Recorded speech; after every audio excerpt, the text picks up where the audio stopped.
Closer Look is a public affairs presentation. Opinions expressed by some of our guests may not reflect the views of K-Love, and some topics aren't suitable for children. K-Love is committed to community. Closer Look continues now with a look at local agencies, events, and issues. And welcome to Closer Look. I'm Jack Church. We're taking a closer look at One Place, a child advocacy center here in Onslow County. One Place helps connect families with resources and programs designed to strengthen children and put an end to child abuse.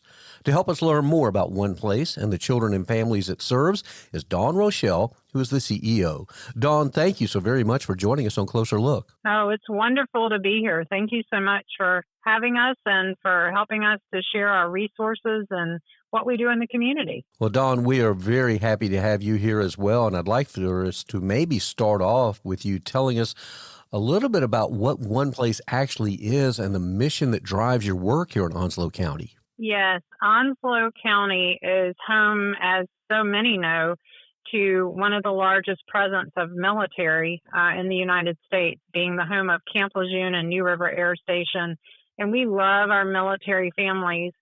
What we also know is there's a lot of transitions involved, and where One Place helps those that have lived here their whole lives and for generations, as well as the ones who get to know us for a short time with their military stay here, is we really do help to connect them.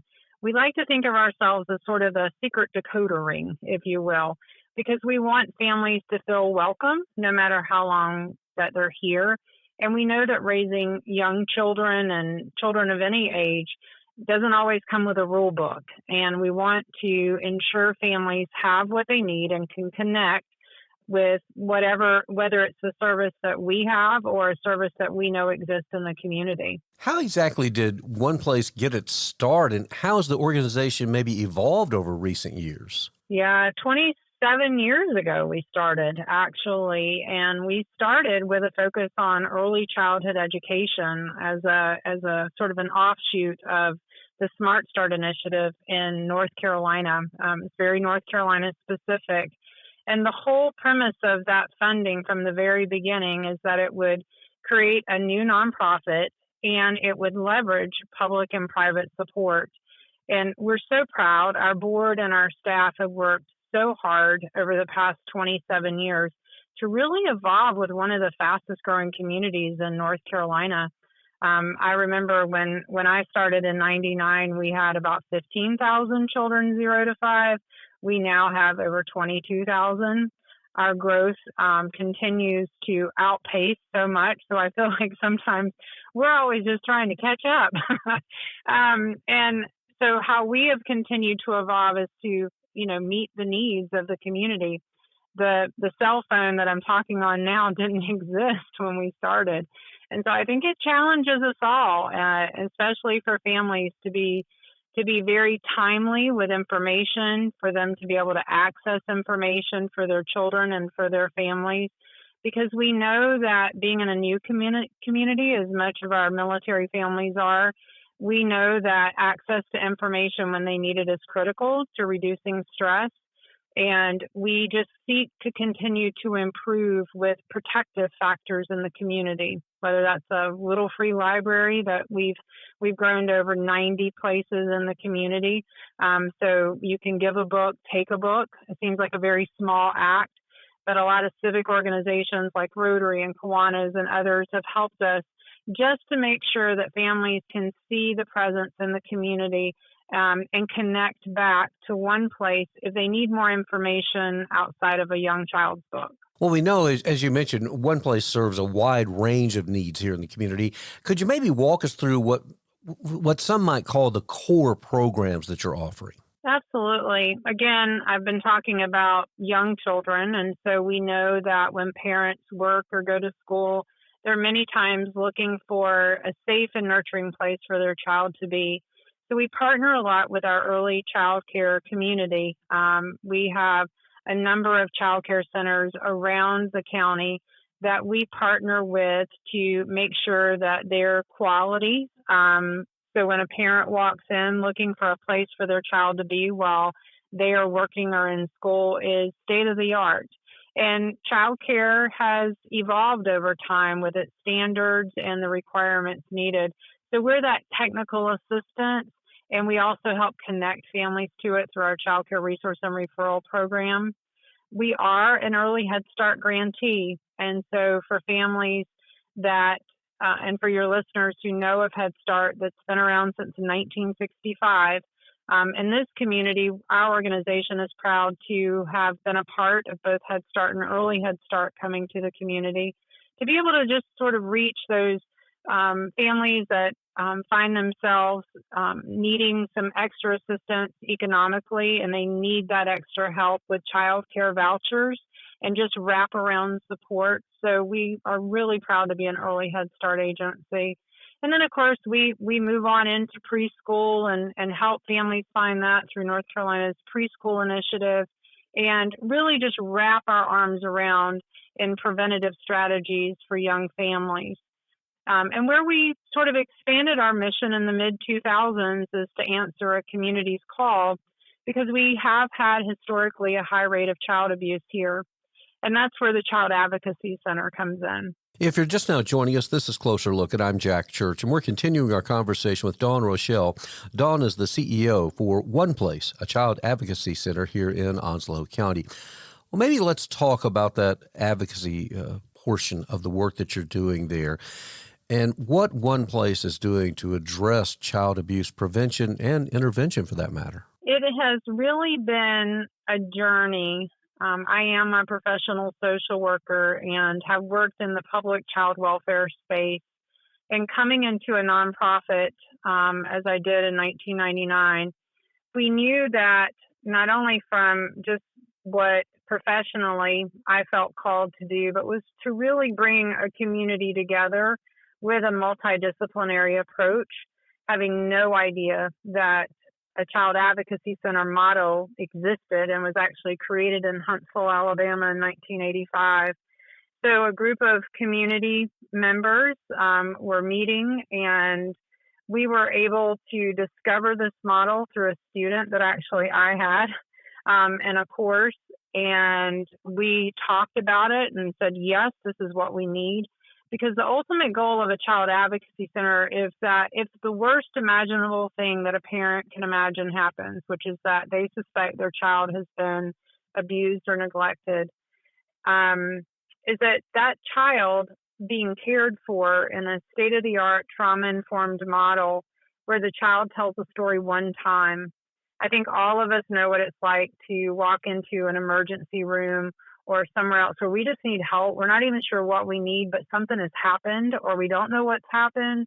And you've got law enforcement involved, you've got social workers involved, and it's a super intimidating process.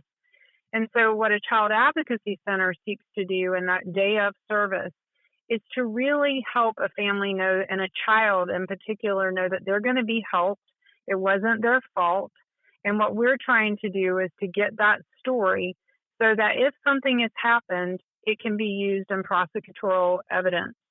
And so the main goal of a child advocacy model is knowing that the child is okay. And we're really proud. We're one of the few child advocacy centers in North Carolina that have in-house a medical team in-house that is able to do the exams. And we also have forensic interviewers.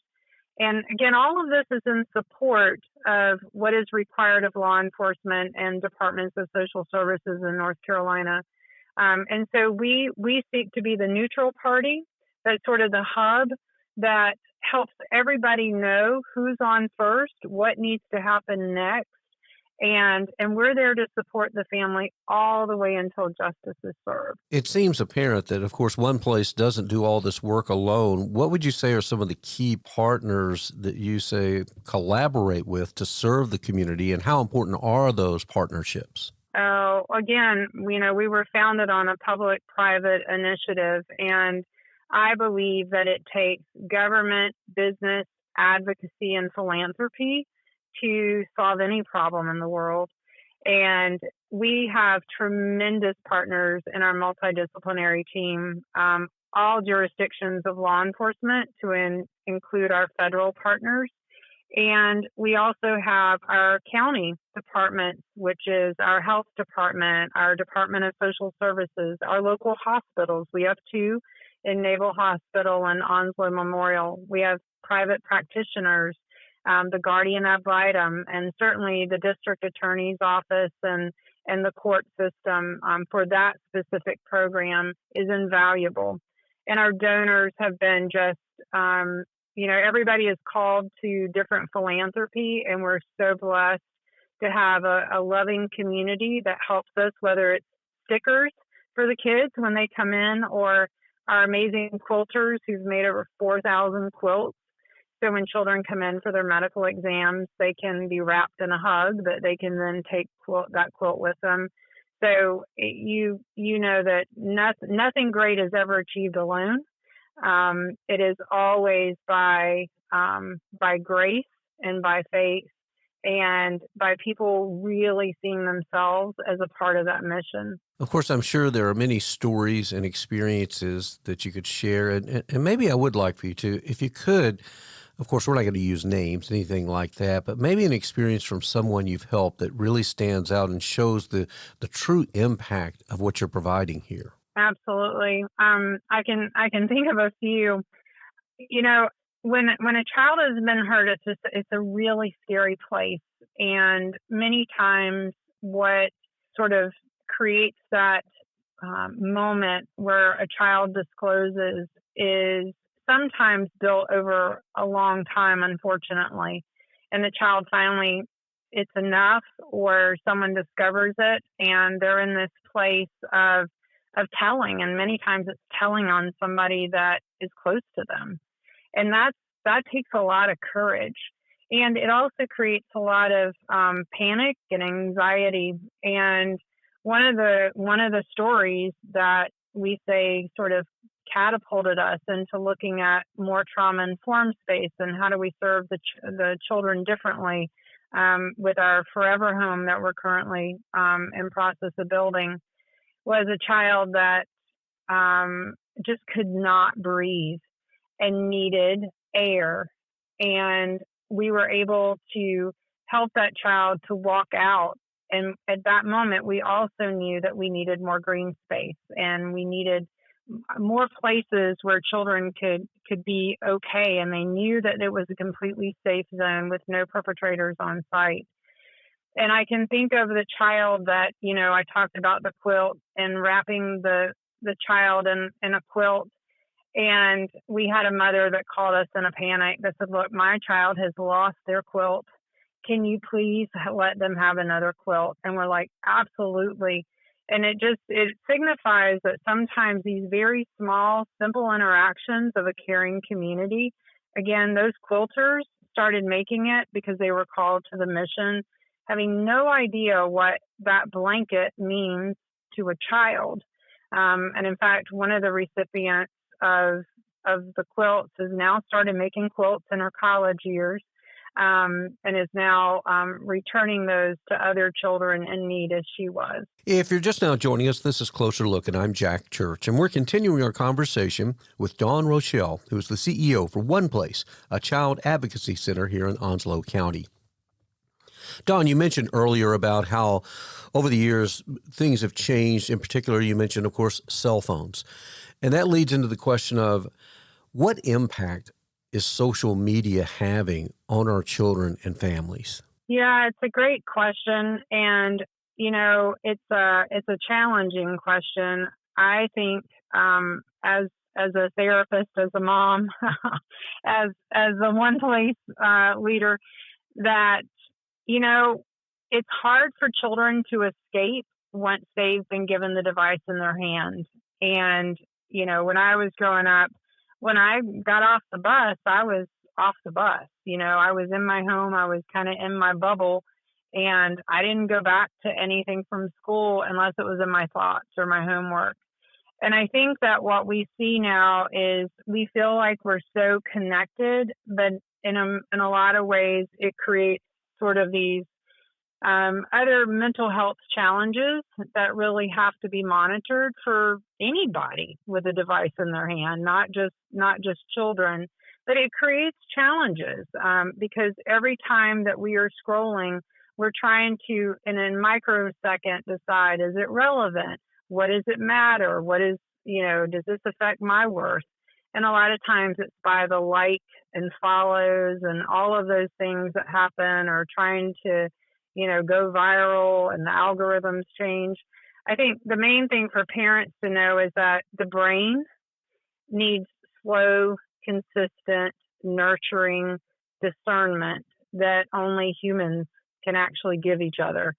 And I think if we all sort of remind ourselves of that, give ourselves no phone time, put it on focus, do not disturb, just like anything, everything has got a shelf life, and everything has to be managed in terms of time. And I think as long as we all follow those rules, it really does help children, because the brains they're not fully developed until age 25, actually.